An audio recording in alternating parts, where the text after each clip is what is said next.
Ողջույն, այսօր Սաբոտաժի տաղավար հյուր է եկել X-Tech ընկերության տնօրեն և Arlupայի համահիմնադիր Արման Աթոյանը։ Բարի օր Արման ջան։ Ողջույն Սաբոտ ջան։ Ինչպե՞ս ես։ Շատ լավ։ Շնորհակալություն, ես լավ եմ, միշտ լավ եմ, երբ որ լավ հյուրեր եմ ունենում։ Շնորհակալություն, որ չմերժեցիր, շնորհակալություն, որ այսօր այստեղ ես, իմ հեղինակային հաղորդմանը և ուզում եմ սկսել մեր մշտական կռիվների թեմաներից մեկը։ Միշտ քո հետ խոսում եմ, որ տպագիր գիրքը մեռնում է, իսկ թվային գրքերը շատանում են, ապագան թվային աշխարհինն է։ Միշտ նեղվում եմ, որ ինձ սիրելի մարդիկ սենց են մտածում, բայց դե դու այդ աշխարհը ստեղծողներից մեկն ես։ Շարունակենք մեր վեճը այս տաղավարում։ Շնորհակալ եմ հրավերի համար։ Իրականում ես այտենց շատ խիստ չեմ ասում, որ ոնց որ մեռնում է, որովհետև ինքս Եվս սիրում եմ ֆիզիկապես գրքերը եւ համարում եմ, որ շատ կարեւոր մասն է մեր, բայց ուղղակի եթե նայենք տրենդերին եւ հասկանանք ոնց է վերափոխվում աշխարհը եւ այն ֆունկցիան, որը որ գիրքը ունեցել է, ոնց որ վերաիմաստավորենք մեր այս թվայնացվող կյանքի մեջ, կտեսնենք, որ բնարավոր է ինքը արդեն իր ձևը փոխում է։ Որտեվ եթե փորձենք մի քիչ ավելի ժամանակով հետ գնանք, ես քեզ արի հարց տամ, ոնց որ գրքի ֆունկցիան ինչու՞մն է։ Այ բազմա։ Մի քանիսը ասենք։ Գրքի ֆունկցիան զգացական մակարդակի վրա է, այսինքն մթնոլորտ է ստեղծում։ Եթե մի բառով ամփոփեմ, գրքի տպագիր գրքի մասին եք խոսում։ Ոնց որ մթնոլորտ է ստեղծում։ Մտնում ես ինչ որ պատմության մեջ, ի սկզբանե ֆունկցիան եղել է մարդուն ինֆորմացիան հասցնելը, զարգացնելը, բայց մեծ հաշվով ինքը պարունակում է ինֆորմացիա, մի դեպքում այդ ոնց որ գիտելիք է, մյուս դեպքում այդ ինչ որ պատմություն է, մի դեպքում պատմություն է, մի դեպքում, այսինքն ֆունկցիա եթե նայենք, հələ որ վերանանք զգայական այդ աշխարհից, նայենք իր ֆունկցիային, ֆունկցիան եղել է ինֆորմացիայի հասցնելը։ Եթե փորձենք հետ գնանք ժամանակի մեջ, այդ ֆունկցիան կատարել է օրինակ ժայռապատկերները, հա, այսինքն ժայռին փորագրել են ինչ-որ մի հատ պատմություն։ Ոնց որ սկսում ես ինձ համոզել։ Հա, հետո նայենք դրանից հետո երևի եկել է արդեն այսպես ասած կավի վրա, հա, ինչ որ տարբեր արձանագրությունները, հետո պապիրուս եւ այլն եւ եկել հասնենք թղթին։ Գրքին, այսինքն թղթի վրա տպագրությանը։ Հիմա եթե նայենք մեր այս թվայնացվող կյանքում, կարծում ենք, որ էս էլ եւս ինչ որ մի կերպ որպես մի կոմպոնենտ զարգացման, գիրքը եւս պիտի այդ զարգացումը ապրի։ Իմ կարծիքով ցանկացած բան ոնց որ փոխակերպվում է եւ հետեւաբար որպես այդ ինֆորմացիայի կրիչ ինքն էլ դրամաբանական է, որ պիտի փոխակերպվի։ Փորձառության տեսակետից ես քո հետ կհամաձայնեմ, ասինքն այդ գրքի փորձառությունը, որ դու գիրքը վերցնում ես, կարդում ես, նույն թեկուզ այդ հոտը, որ շատերը ոնց որ շեշտում են, այսօր ես էլ աղջկաս երբ որ տանում էի դպրոց, ճանապարհին ասում որ երեկոյան գնալու եմ sense ոդքասթի կապված գրքերի հետ, ու իր հետ էլ քննարկեցինք։ Ինքն է մի քանի բաներից մեկը, հենց շեշտերից մեկը, հենց այդ էր, որ գիրքը լրիվ ուրիշ փորձառություն է հոտի մասին եւ այլն։ Եվ հետարքիրուշ բան է, ասում եմ, թե iPad-ով ես կարդում, չես կարող ընդգծես քո համար կարևոր ոնց որ հատվածներ։ Իհարկե երևի կլինեն հավելվածներ, որ կարաս հավանաբար էդ էլ թույլ կտա անել ֆունկցիա է։ Բայց որ դու քո ձեռքով նշում ես, հետո վերադառնում ես, երևի ուրիշ փոփոխություն է։ Կամ ասում եմ, որ ասենք նենց գիրքա, որ կարող է լացես արցունքների հետ մնա այդ էջի վրա։ Այ շատ սիրուներ է, շատ սիրուներ։ Այդպես ես սկսեցի մտածել, այսինքն այդ փորձառությունը գրքի, իհարկե չենք խոսում դրա փոխակերպման մասին, բայց ինֆորմացիայի ստացման եղանակի տեսակետից, այո, համարում եմ, որ թվայնացումը ոնց որ գալու է, հաղթելու է։ Ես ճիշտ ասած գիրքը որպես ինֆորմացիայի փոխանցման միջոց չեմ դիտարկում։ Քո տեսակետը մի քիչ այլ էր։ Ես դիտարկում եմ հաճույք, մթնոլորտ, տպագիր գիրքը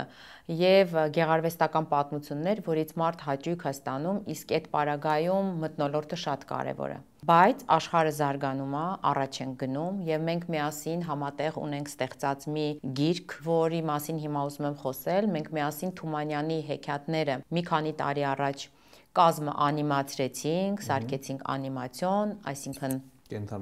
կենթանացող, այո, առլուպա հավելվածով սկանավորում ես եւ պատկերը կազմի սկսում է շարժվել, սկսում է խոսել, սա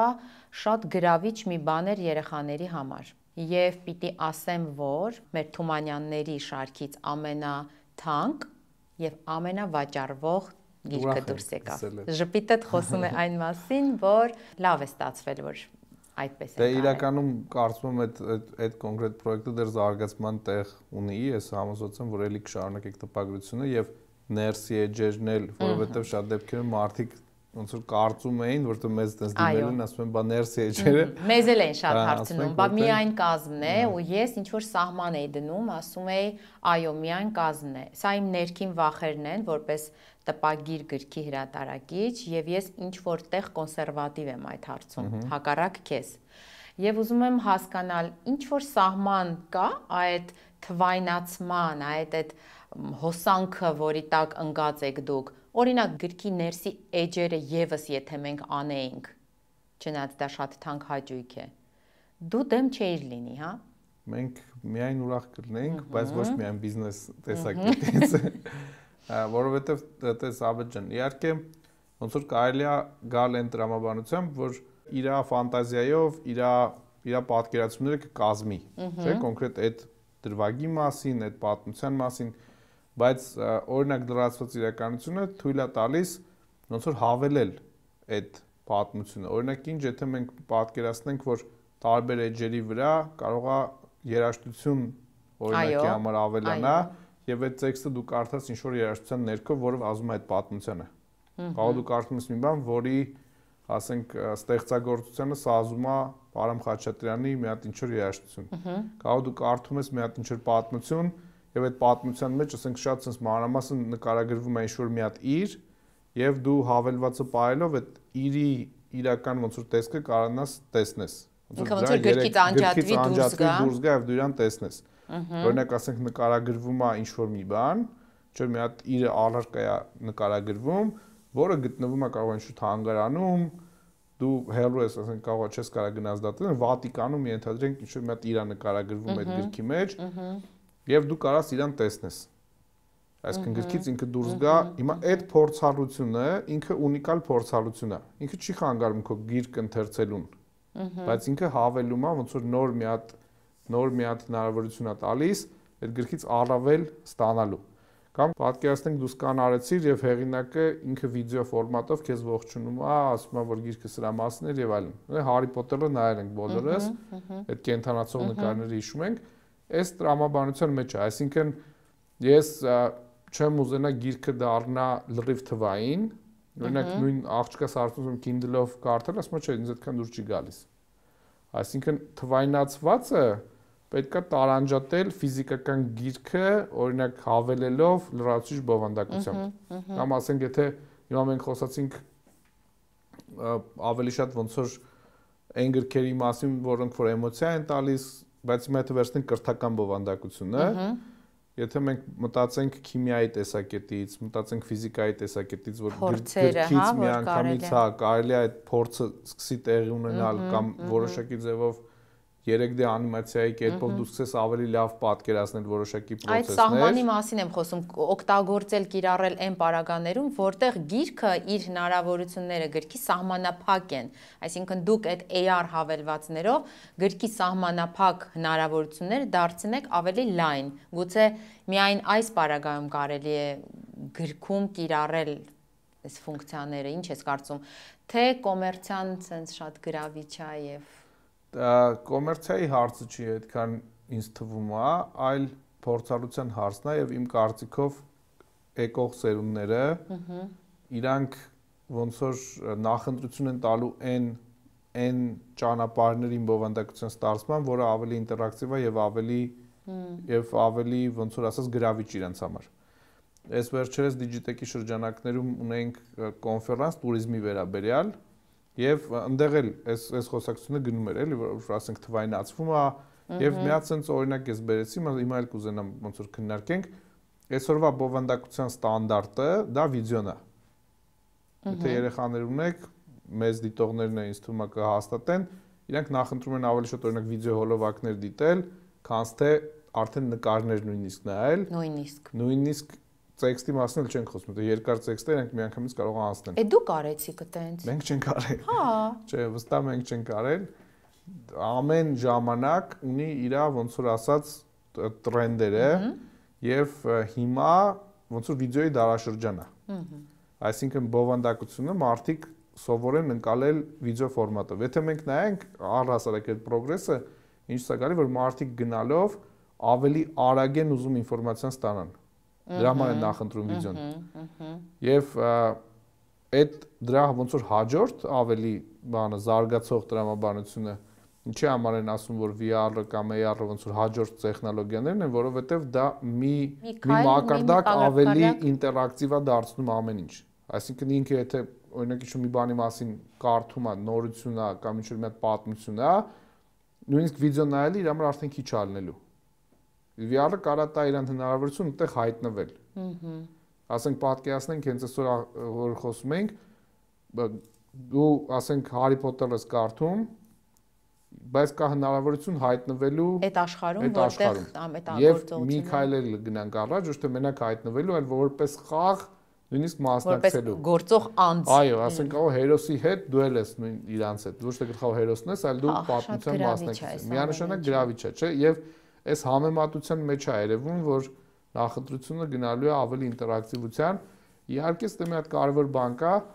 ոնց որ արդարացիորեն ինձ ճանաչողներն է կարող ոնց որ քրիտիկա անեն, ասեն արման ես մի 5-10 տարեկան, քեզ ինչ գիտենք, արդյոք գիտենք, սրա մասին խոսում եք, իսկ ինչի դա չի լինում։ Եվ դրա պատասխանը շատ բարձ է, ցավոք այդ բովանդակությունը ստեղծելը դեռ թանկ հաճույք է։ Ընդհանրապես դա է պատճառը։ Այո, այսինքն ստեղ խնդիրը սա դանդաղացնող այդ բովանդակության ստեղծումն է։ Որտեվ ասենք օրինակ մի հատ 3D տենց աշխարհ հավաքելը կարող է տևի մի ամիս 4-5 հոգու աշխատանք։ Եվ շատ թանկ վարձատրվող եւ այլն։ Հիմա եթե մենք փորձենք տենց մի հատ վերցնենք գիրք, ասենք այս գրքի ամբողջական եկեք սարքենք 3D աշխարհը, դա մի հատ ֆիլմ նկարելու չափ բյուջե է պահանջելու։ Մի տեսակ ես վախեր ունեմ։ Ես որպես ծնող, գուցե ուղղակի որպես մարդ, հենց որպես մարդ, ես վախեր ունեմ այս ապագա թվայնացումներից։ Ասում կուզեք խոսենք դրա մասին։ Դե բնական է, որովհետև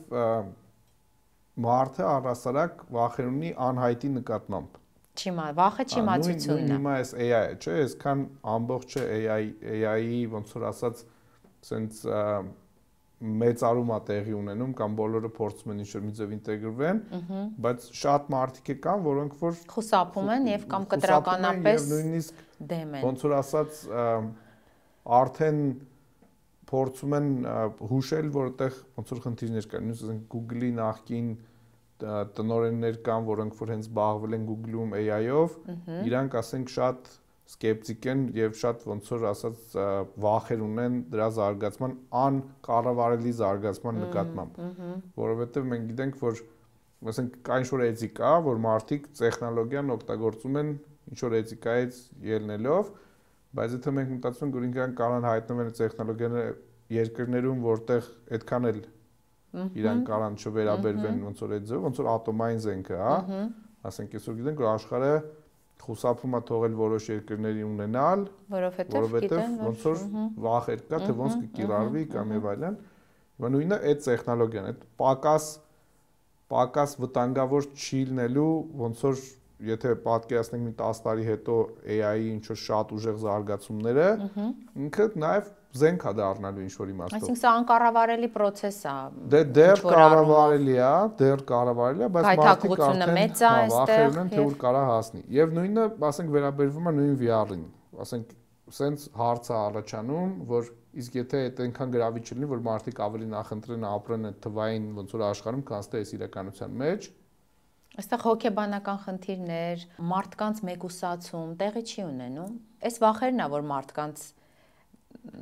հետ է պահում այս մտքից։ Պարզվում է տեղի չի ունենում, ինչի հետ է նաև այդ կապված, որ նայեք, մենք գիտենք, որ օրինակ մարդիկ կան, որոնք որ ասենք խուսափում են հասարակության հետ շատ առնչվելուց, հա, ասենք, չգիտեմ, իրանք ավելի փակ են, բան։ Տարբեր հետազոտություններ ցույց է տալի, որ այդ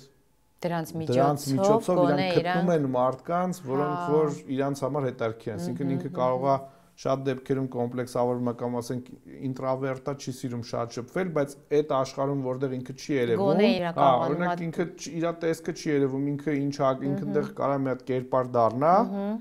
եւ դրանով արդեն ավելի ազատ լինի։ Հիմա եթե այդ առումով ոնց որ ասած ինքը գտնում է իրան, ինչ որտեղ օգնում ենք նույնիսկ այդ։ Կարծում եմ խնդիր չկա։ Աշխարհը ամբողջ աշխարհը տանում եք թվայնացման։ Մեղքի զգացում չունես, որ երեխաներին էլ ես ներքաշում, երեխաներին էլ եք ներքաշում այս ամբողջ գործընթացի մեջ։ Ես միշտ այս հարցերը իհարկե ոնց որ իրանք նուրբ են եւ մտածելու շատ տեղ են տալի։ Իմ կարծիքով տեխնոլոգիան ինքը չի կարող լինի չար։ Տեխնոլոգիա իր կիրառողները կարող լինեն բարի եւ չար։ Հիմա տեխնոլոգիան թույլ է տալի, օրինակ այս դեպքում, եթե մենք խոսում ենք նույն VR-ից կամ AR-ից, թույլ է տալիս օրինակ ամենահեռավոր սահմանամերձ գյուղում ապրող երեխային հայտնվել ամենանոր, ընտրենք ֆիզիկայի կամ քիմիայի լաբորատորիան, որը չկար իրանց գյուղում կամ նույնիսկ քաղաքում կամ կարող է իրանց մայրաքաղաքում, մեր դեպքում էլի։ Հիմա այդ հնարավորությունն է տալիս, ինքը կարող է սովորի նույն ձև, ոնց որ Ստենֆորդում սովորող մի հատ, ասենք, ուսանող։ Հիմա այս լավ է թե վատ է։ Այսինքն տեխնոլոգիան ինքը իրանով վատը չի։ Իհարկե մենք պետքա զգուշ լինենք, իհարկե պետքա փորձենք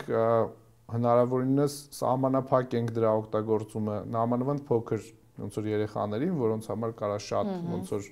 տանգավոր լինի շատ թվայնացված լինելը, որտեղ իհարկե ծնողները գործ ունեն անելու։ Ինչ վատ աշխարհ է այս, որ ապրում ենք, ինչի եք թվայնացնում, ինչի եք անդադ տանում, ինչ վատ աշխարհ է, որ չեք ուզում մնանք ստեղ։ Բայց չենք ուզում։ Չեք ուզում։ Ստեղծում եք մի աշխարհ, որտեղ մարդկային գործոնը վերանում է։ Ամեն ինչը թվայնացվում է, ամեն ինչ որ մեքենաների, հեռախոսների, սարքավորումներին է տրվում, գիրք կարդալը եւս։ Ինչ եք ուզում այս աշխարհից, որտեղ մենք ապրում ենք, է։ Ես համաձայն չեմ այդ բնդման հետ, իմ կարծիքով հակառակը, սա տալիս է մարդկանց հնարավորություն ոնց որ ավելի շատ պրոդուկտիվ լինելու եւ իրան ժամանակը ավելի շատ ծախսելու այն բաների վրա, որոնք ավելի կարեւոր են։ Այսինքն ինչ որտեղ դուք ստեղծում եք ազատ ժամանակ, որ մարդը մտավոր աշխատանք տանի, մարդը կարողանա մտածի ավելի հետաքրքիր բաներ ստեղծելու մասին։ Իդեալական դեպքում ես կպատկերացնեի, որ հա, այդ գործիքները, նույն AI-ը կլինի, թե ռոբոտները կլինեն, իրանք ստեղծվում են ոչ թե նրա համար, որ մարդիկ գործ չունենան եւ ոնց որ ապրելու միջոց չունենան, այլ հակառակը, իրանք ունենան ավելի շատ ժամանակ, ծախսելու իրենց ժամանակը ավելի պրոդուկտիվ, ավելի շատ օգտագործելով այդ ժամանակը իրանց ընտանիքների այդ ժամանակ անցկացնելու կամ նույնիսկ զբաղվելու այն բաներով, որ իրենք սիրում են։ Արման ջան, դու որպես մաթեմատիկոս, ինչպես ես արժևորում գնահատում գեղարվեստական գրականության կարևորությունը երեխաների պարագայում եմ ուզում հարցնեմ, երեխաների կյանքում, թե օրինակ կգերադասեիր, որ երեխաները ավելի շատ գիտական գրքեր կարդային, մաթեմատիկայի վերաբերյալ, ֆիզիկայի, այսինքն պրոցեսներ, որոնք կատարվում են, եւ ոչ թե գեղարվեստական գրքեր, որտեղ էսթետիկան է շատ, որտեղ։ Իմ կարծիքով թե հարցը տեղին չի, որտեղ թե չի եւ է։ Եվ է։ Այո, միանշանակ եւ նա կարևոր եւ նա, որովհետեւ չի կարելի մեկով մյուսը բացառել, էլի։ Իհարկե նախընտրության հարց է, երեխաներ կան, որ կարող է իրենք ի սկզբանե ավելի շատ սիրում են, ասենք, գիտաֆանտաստիկա կամ կարող է գիտական հենց գրականություն կամ գիտական պատմություններ։ Երեխաները կան, որ ավելի շատ երևի թե սիրում են, ասենք, գեղարվեստական պատմություններ։ Այդ ոնց որ իրանց ընտրության հարցն է, բայց անձամբ իմ կարծիքով բաժանելու չի, էլի, այսինքն այդտեղ չկա խնդիր։ Հարցազրույցներիցդ մեկում այսպիսի միտք ես արտահայտել։ Երբ մարդիկ հասկանում են, որ ստեղծել են մի բան, որը լոկալ չէ, այդ միտքը շատ լուրջ դրայվ է տալիս։ Նույնը եթե տեղափոխենք գրականության դաշտ, նոր եւ լոկալ հերոսների ստեղծելու կարիք կա, ինչ ես կարծում։ Հետաքրքիր հարց է, կարծում եմ, որ այդ հերոսների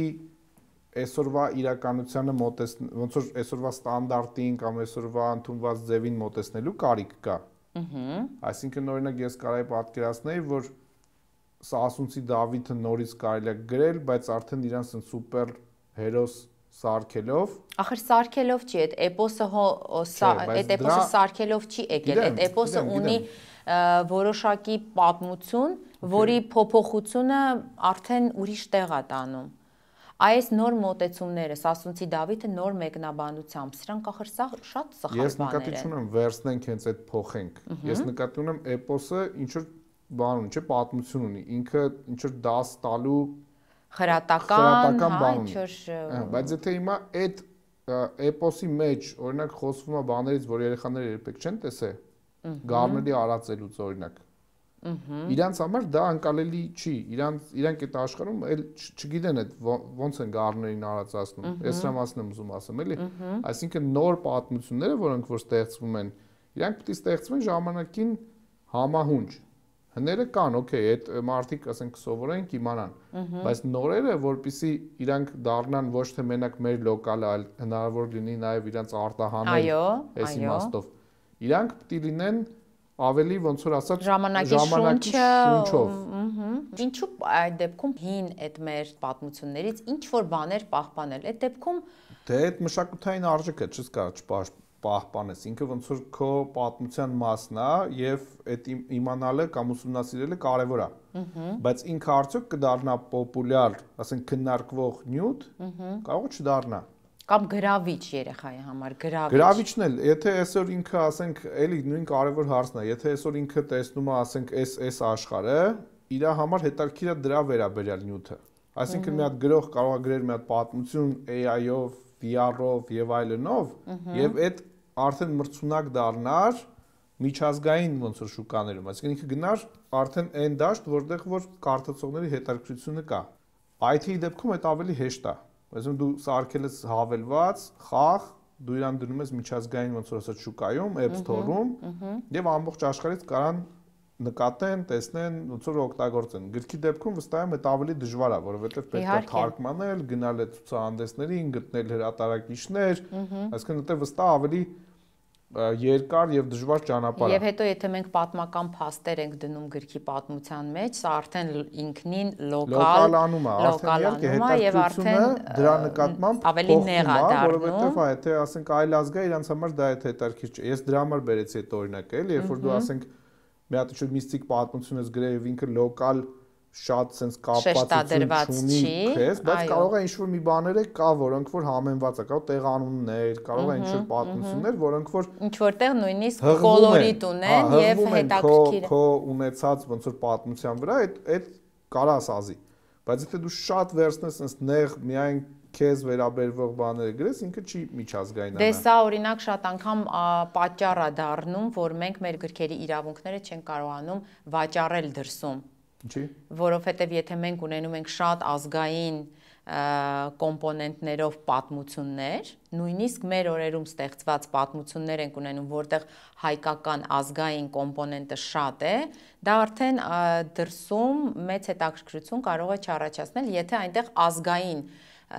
տարրերի նկատմամբ առանձնակի հետաքրքրություն չունի։ Մենք հիմա բերել ենք ձեզ այդ տեխնոլոգիան, ձեզ որ ասում եմ նկատի ունեմ հրատարակիչներին։ Ասում ենք ժողովուրդ, մենք ստեղ նստած ենք, ասենք շատ երկրներում չկա այսօր տենց հավելված, ասենք, տենց ընկերություն, որը այդ գործիքակազմը ստեղծել է ու 10 տարի ոնց որ այդտեղ չեմպիոնություն է անում։ Եվ մենք բերել ենք, դուք չեք վերցնում այդ օգտագործում եւ չեք դրանով առանձնանում։ Ոնց որ մեր ասածը որն է, մենք ասում ենք ժողովուրդ, Հայաստանում հրատարակիչները հնարավորություն ունեն սարքելու գրքեր, որոնք որ կառանձնանան։ Ինչով, որ ձեր գրքերը տանեք միջազգային ցուցահանդեսների, պատմեք այդ շունն ու կատուն 3D հայտնվեն, կարող է անգլերեն խոսան, մի քիչ ադապտացված լինեն, չգիտեմ, ուրիշ մշակույթի կամ ասենք ոչ թե փափախի համար լինի այդ կռիվը, որտեվ այդ փափախը կարող է արդեն էլ չեն հասկանում ինչա փափախի պետք է լիներ, որտեվ այն ժամանակ երբ որ գրում էր Թումանյանը, բոլորը փափախով էին երևի էլ ինչ է։ Այսինքն հիմա եթե էս չի գալիս այսօրվա, հիմա այսօր պետք է լինի VR ակտոսները չտվեց, ասենք, կատուն։ Այդ դեպքում ոնց որ կդառնա արդեն բան, այսօրվա ժամանակակից։ Լապտոպը տվել էր սարքելու կատվին, կատուն բան չէ։ Դες արդեն ուրիշ պատմություն է, կարելի է նոր գրել եւ ոչ թե կրկնել։ Դեմ չեմ։ Չէ, ես օրինակ ուզում եմ բերեմ, որ օրինակ մենք գործիքակազմ ունենք, որով բոլոր հրատարակիչները կարան առանձնանան։ Իհարկե մենք հասկանում ենք, որ դա ծախսերի հետ է կապված, իհարկե մենք հասկանում ենք, որ դա ոնց որ չի կարելի միանգամից վերցնել եւ ամբողջը փորձել գնալ տենց, բայց այս հնարավորությունը տարբերակվելու ու այդ մեսեջը մենք բոլոր ոլորտներին ենք ասում, ասենք մենք համագործակցել ենք ընկերության հետ, որի ջեմերը ունեն կենթանացող բաներ, պիտակներ։ Ես միշտ մտածում եմ, ես երբեք խանութ գնալուց ոչ խանութում կանեմ այդ process-ը, ոչ տանը կանեմ, որովհետև դրա ժամանակը չունեմ։ Իմիջիայլոց այս պիտակների վրա միշտ մտածում եմ, ինչի համար էր դա։ Դա դրա թիրախը դու չես, Աբիլ ջան, դրա թիրախը երեխաներն են։ Ես էլ կարող եմ իմ զբաղվածության մեջ այդ ժամանակը չհատկացնեմ։ Բայց երբ որ ես ասենք տանն եմ եւ ինչ-որ մի բան ուզում եմ ցույց տամ, այդ դեպքում ես դա կանեմ, ասենք երբ որ չեմ շտապում կամ խանութում չեմ եւ այլն, եւ իր ֆունկցիան մարքեթինգային է։ Երբ որ դու տանես ցուցահանդես եւ դու տեսել ես ոնց է, ասենք ձեր գիրքը վաճառվում այդ ոնց որ գործողության արդյունքում։ Ինչի է վաճառվում, որովհետեւ նույն ծնողը մտածում է, որ ինքը կտանի եւ ցույց կտա իր երեխային, իր երեխայի համար դա հետաքրքիր կլինի։ Այսօր մենք մի բան ոնց որ չենք ոչ թե չենք հասկանում, այլ փորձում ենք այդ թեման մեզնից ինձ հեռու, բայց այդ հեռախոսները այսօր շատ ինտեգրված են մեր կյանքին, առավել եւս երեխաների կյանքին։ Դե փաստորեն նայած ոնց օգտագործես, կամ դու պիտի օգտագործես այդ հնարավորությունները, կամ այդ հնարավորությունները քեզ պիտի օգտագործեն։ Թե կարողանում ես դու օգտագործել հնարավորությունները համացանցի եւ գadgetների, ինքը ծառայում է քեզ կատարյալ։ Բայց այդ չափը առավել եւս երեխաների մոտ ինչքան դժվար է այդ չափը։ Ես պատկերացնում եմ ձեր ընտանիքում բոլորը երեկոյան նստած են իրենց փոքր եւ մեծ գadgetների մեջ եւ դու ոչ մեկին նկատողություն չես անում ու չես ասում ոնց որ ես օրինակ դուրս արի այդ հեռախոսից հերիք այդ հեռախոսի մեջ մնաս տենց տպավորություն է, բայց հավանաբար չէ, կամ գուցե ասես ինչ իրականությունն է ձեր ընտանիքում, ինչ իրականությունն է մի մարդու ընտանիքում, որտեղ AR-ը, VR-ը եւ բոլոր R-երը ակտուալ են։ Շատ հետաքրքիր է, աղջիկս համարյա զրոյական հետաքրքրություն ունի IT-ի նկատմամբ, ինքը շատ կարդում է, իր տարիքի ոնց որ երեխաների մեջ կարելի ասել երևի տենց ֆենոմենալ կարող է չափ կարդում է,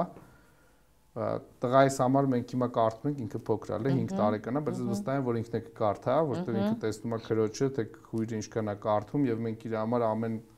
ասենք միջով չենք կարդում, ինքը չի քնում։ Աղջկաս ժամանակ ես տենց շատ ներգրաված ոնց որ ծնող չեմ եղել այդքան, այն ժամանակ ավելի sense զբաղված էր, բայց տղայի ժամանակ շատ ժամանակ ասում եմ, որ դու կարդաս իմ համար։ Ուզում եմ ասեմ, տենց չի, որ իրանք թողածա, իրանք ազատ օգտվեն հեռախոսներից եւ պլանշետներից անսահմանափակ։ Հիմա այս տպագիր գիրքը, այս ծնող երեխա կապը, որ ապահովում է, այդ մտերմությունը, որ դուք երեխայի քնելուց առաջ դու եւ որդիդ ունենում եք գրքի միջոցով, գիրքն է տալիս, դա տպագիր գիրքը, դու իր համար կարդում ես, ինքը քո ձայնն է լսում, այդ մարդկային շփումը, այդ կոնտակտը, ոնց կարելի է փոխարինել սա էլեկտրոնային, պետք չի փոխարինել, պետք է հավելել։ Ասում եմ օծի լեզուն, էս օծի լեզուն, իսա օծի լեզու։ Գրքերը պետք չի վերացնել, իրանց պետք է ուղղակի հավելել, ավելի Ես արդեն սկսեցի պատկերացնել, ինչ հրաշք կարող է տեղի ունենալ, երբ որ ծնողը եւ երեխան միասին ընթերցում են գիրքը եւ կա այդ հնարավորությունը իսկապես գրքի սիրելի հերոսին հանկարծ գրքից կերպարին հանել դուրս եւ հետը զրուցել կամ Բայց նորից ջան, մենք 10 տարի սրանով ենք զբաղվում։ Հիմա ավելի լավ ենք զբաղվում, որովհետեւ 10 տարվա մեջ ավելի զարգացել է մեր գործիքները, հիմա նաեւ այս արհեստական բանականությունը եւս ոնց որ միավորվում է դրացված իրականության հետ եւ օրինակ ասենք ժամանակին երբ որ մենք ունեինք կերպարներ, որոնք անիմացիա ունեին, այդ անիմացիան ինքը ասում էր, վերջացնում էր, չէ՞։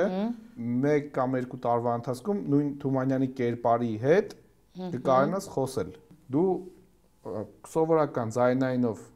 հարց ես տալիս իրան, ինքը ուղարկում է այդ հարցումը ChatGPT, ստանում է պատասխանը, դառնում է ձայն եւ քեզ պատասխանում է։ Վախենալու բաներ ես խոսում։ Հիմա այս պատկերացնենք գալու է կպնի գրքին, գալու է կպնի դասագրքին, գալու է կպնի ցանկացած տեսակի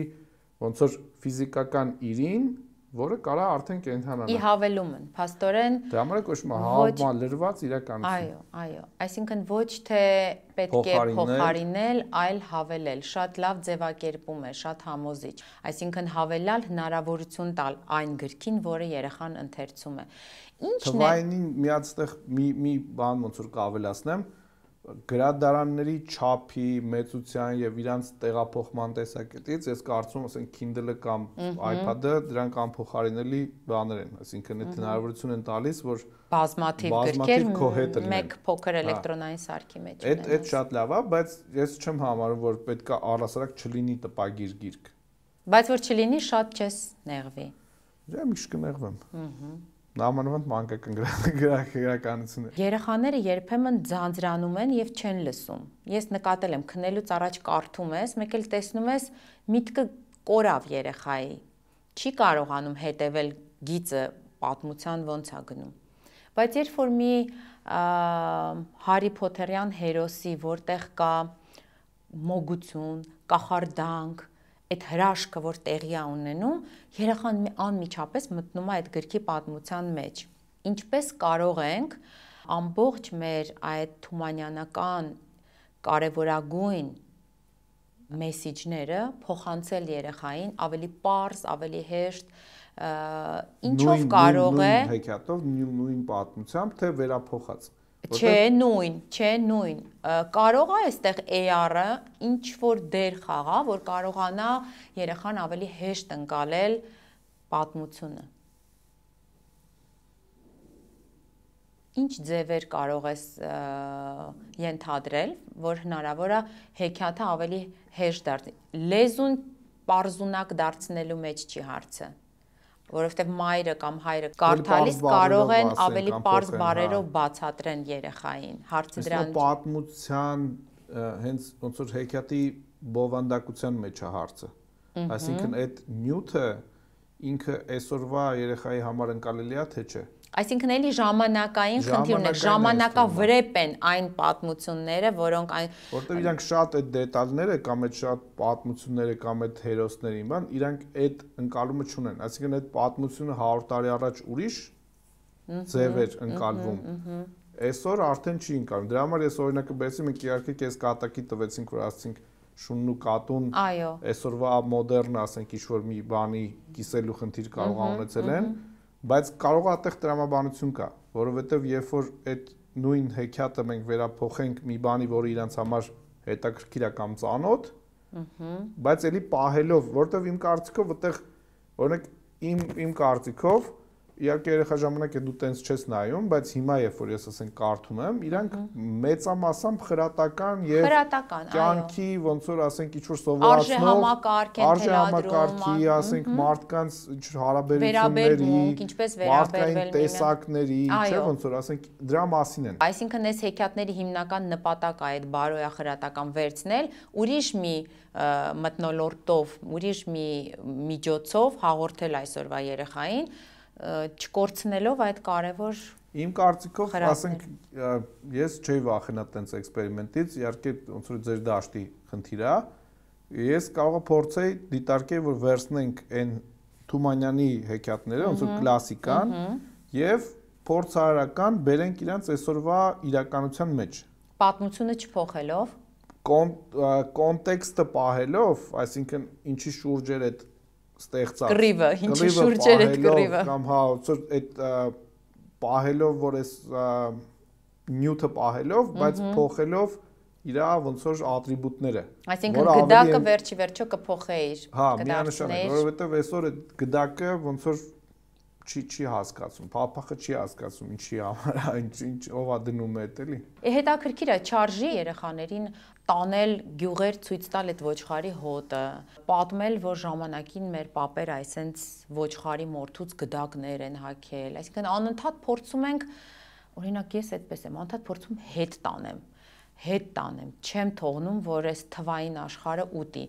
աղջկա սպարագայում, բայց երևի դա ինչ որ կարծրատիպեր են, որոնք դու այսօր փորձում ես քանդել։ Սաբոտաժ ես անում արդեն։ Ես կարծում Սաբետ ջան, որ պետք է քայլել կյանքին հավասար։ Ասենք դու չես կարա այդ ապրես այդ հնով, նամրան դեպի որ այդ հետարքիր չի։ Շատ տենց երկրներում ասում երեխեքը արդեն չգիտեն այդ խնձորը ոնց է առնում։ Գիտեն որ խնձորը խանութում է։ Իրենք չգիտեն որ դա ծառին է աճում եւ իրենք երբեք չեն տեսել երբեք։ Հիմա այս արդեն լավ չի, չէ՞, ծայրահեղություն է, բայց մյուս կողմից էլ մյուս ծայրահեղության մեջ է պետք չընկնել, ասենք այդ նույն գդակը կարել տալ կամ ասենք տանել, որ երեխեն ոնց որ ասենք այդ անելի ոչխարի հոտը ինքը արածացնի, որ ինքը իմանա այդ ինչա։ Հիմա որ այս երեխաներին ցույց եք տվել այս աշխարհը, տվել եք այս հնարավորությունները, բացել եք բոլոր թվային հնարավոր միջոցները նրանց համար։ Աշխարհը այլևս նրանք դիտարկում են կարծես թե սարքերի միջոցով։ Բա որ մի օր ինտերնետը վերանա, անջատվի, տրակի։ Այս երեխաների մոտ հոգեբանական կոլապս չի առաջանալու։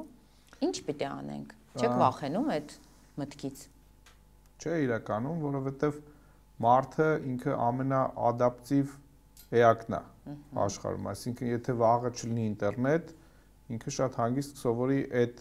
այդ իրականությունը, որ ինտերնետ չկա կամ հոսանք չկա, գադջետ չկա։ Ոնց որ մենք 90-ական թվականներին սովորեցինք, որ հոսանք չկա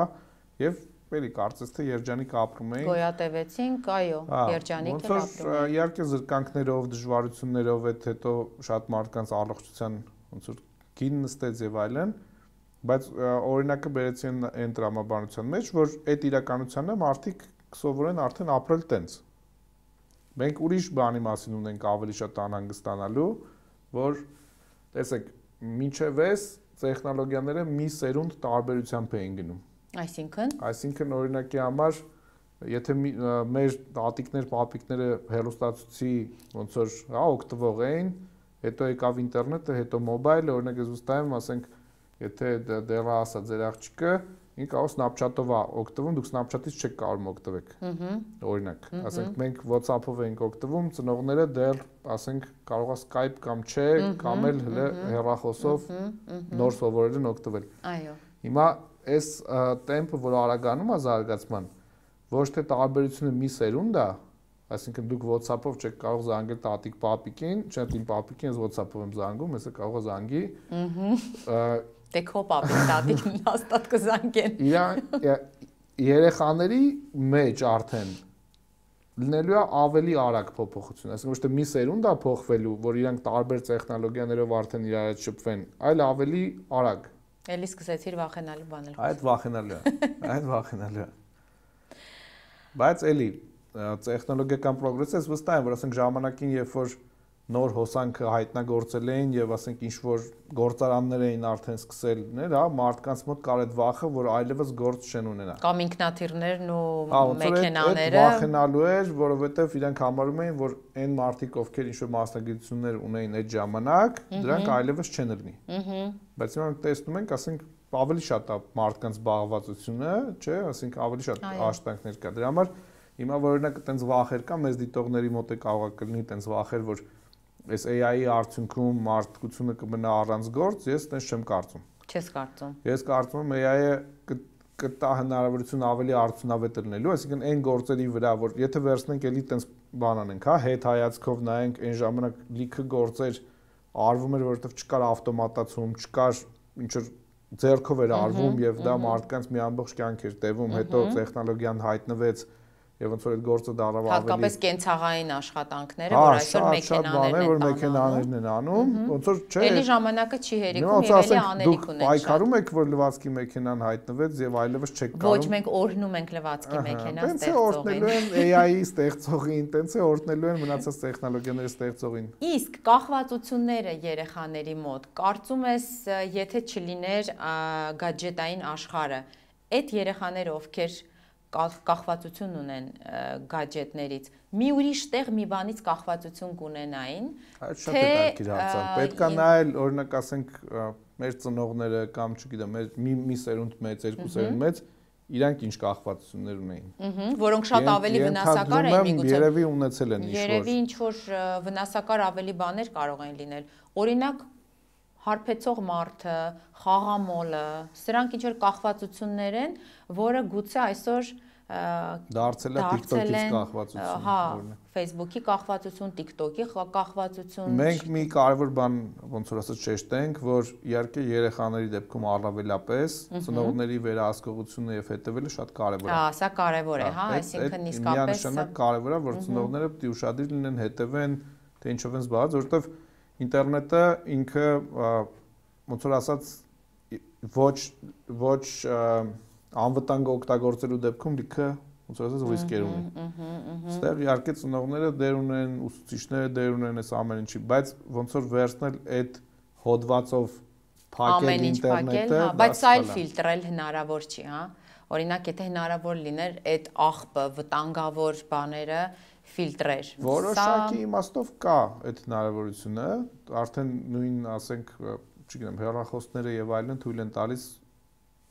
որոշակի կարգավորումներ դնել, տարբեր տեսակ թե կայքերի այցելության, թե ավելվածների գտնում են երեխաները։ Ես շատ եմ լսել, որ ծնողները ասում են, ստեղ փակել ենք, մեկ էլ պարզվում է մի ուրիշ տեղով գտել են հնարը, այսինքն սա այդ կախվածության եւ ներգրավվածության դրա համար ոնց որ հատուկ շեշտեցի, որ կարևոր է, որ ծնողները ոնց որ ուշադրություն դարձնեն, որովհետեւ երեխաները շատ դեպքում չեն կարողանում իրանք տարբերակեն, որն է լավ, որն է վատ, այդ իմաստով ոնց որ հարկավոր է, բայց այդտեղ ուրիշ խնդիր է կա, եթե նայենք, ասենք նույնիսկ ավելի տարեց մարդիկ էլ դառնում են ոնց որ զոհ տարբեր խաբեությունների, չէ՞, հիմա մենք տեսնում ենք օրինակ իմ Facebook-ով ինչքան տես պատմություններ կան, որ մարդկանց խաբել են։ Էս էլ ուրիշ հարց է, էդ էլ գալիս է ոնց որ ընդհանուր գրագիտությունից կարելի ասել, նու այս դեպքում չգիտեմ ոնց են ասում ճիշտ։ Այո, գրագիտությունից, քանի որ տեղյակ չեն եւ ինտերնետի գրագիտությունից։ Դե մեծահասակ են, հին ուրիշ սերունդ են, արդեն պահանջել չես կարող, որ նրանց մտքով անգամ չի անցնում, ինչպես կարելի է ասենց բարձ ձևով խապկանքներ անել։ Այս ռիսկերը նույն արհեստական բանականության պարագայում գնալով շատ ավելի վտանգավոր են դառնալու, հա, որովհետեւ ասենք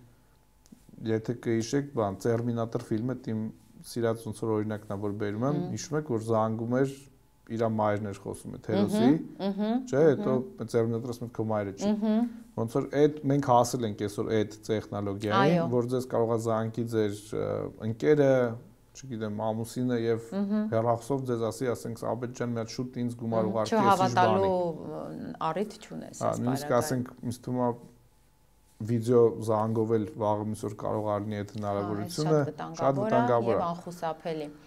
Արման ջան, ամփոփելով մեր զրույցը, ինձ շատ դուր եկավ այս ամբողջ զրույցից այս ձևակերպումը քո, ոչ թե փոխարինել, այլ հավելել։ Սա իսկապես ինչ որ հուսադրող մի ձևակերպում էր եւ ուզում եմ ավարտել մեր զրույցը եւ ծնողներին հորդորել իսկապես օգտագործել ի օգուտ եւ ոչ թե թույլ տալ, որ քեզ օգտագործեն գadgetները։ Շնորհակալ եմ, որ այսօր ինձ հետ էր մեր տաղավարում։ Այսօր մեզ հետ էր Arloop ընկերության համահիմնադիր Արման Աթոյանը։ Այսօր ձեզ եմ ուզում ներկայացնել Հովհաննես Թումանյանի հեքիաթների անիմացիոն կազմով ժողովածուն։ Այն ամենաշատը սիրվեց մեր փոքրիկների կողմից հենց խոսող եւ շարժվող կազմի շնորհիվ։ Ներբեռնեք Arloop-ը հավելվածը եւ սկանավորեք գրքի կազմը հեռախոսով։ Էկրանին կարող եք տեսնել հեքիաթի անիմացված հերոսներին ու լսել հեքիաթից մի փոքր հատված։ Թումանյանի իմաստուն ու խրատական հեքիաթները թող ուղեցույց լինեն երեխաներին, ել ավելի գրավիչ դարձնելով այն թվային նոր հնարավորությունների շնորհիվ։ Հավելենք եւ ոչ թե փոխարինենք տպագիր գիրքը թվային հնարքներով։ Ես ասացի, չէ, համոզեց արդեն, մի տեսակ տենց արդեն սկզբից էլ արդեն համոզեց։ Դե լսի համոզում է։ Դաժե խոսացի իմ անձնական բաներից, էլի, որ ինչ-որ սուբյեկտիվ վախեր ունեմ այս ամեն ջամ հետ, ինչի՞ց է դա։ Մարդը ասեց, որտեվ չգիտես։ Արման ջան, հա։ Ուսում կրվի տոնես տալի արդեն։ Մեկ եք ասենք, սաբոտաժ, так սաբոտաժ։ Как раз это ссор. Դրա թիրախը դու չես, Աբետ ջան։